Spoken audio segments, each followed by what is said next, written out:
Ayun, kaya pala bumabagsak yung kanyang idle kasi mayroon tayong baling port ng TBSB. So may naririnig kasi akong whizzing sound.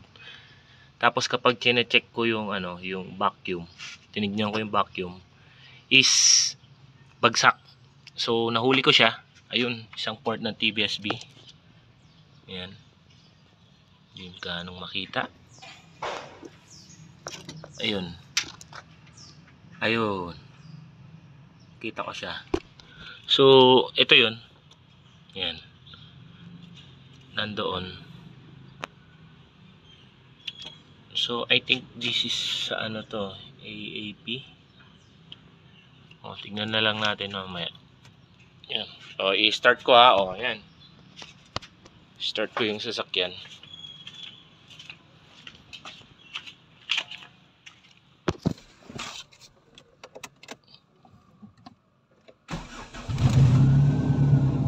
Maandar, di ba? Kaso tignan niyo yung idle. Bagsak. Ayan. Pero pag tinakpan ko yun, ayan o. Tatakpan ko yun ha.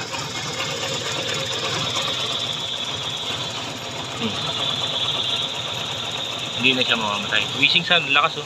Oh. Ah.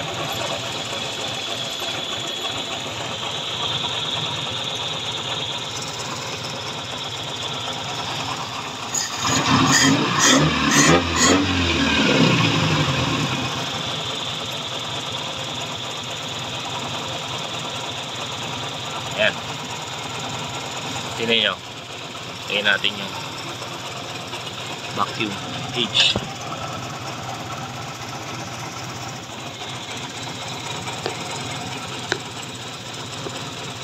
Tasan ko muna yung minor para di mamatay.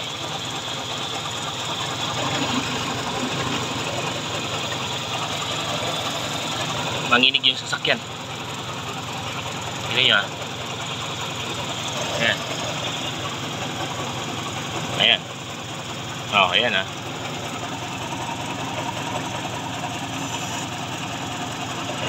Ayan. Tingnan nyo gagawin ko ha. Takpan ko yan.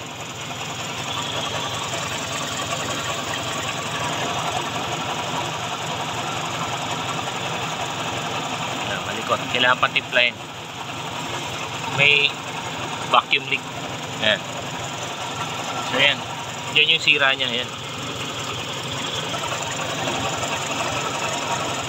So ayusin ko na lang yan.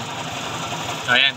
Kaya importante ang pag-check ng vacuum leak sa inyo sa sasakyan. Umaandar siya. Manginig nga lang. Oh. Yung lipstick ko.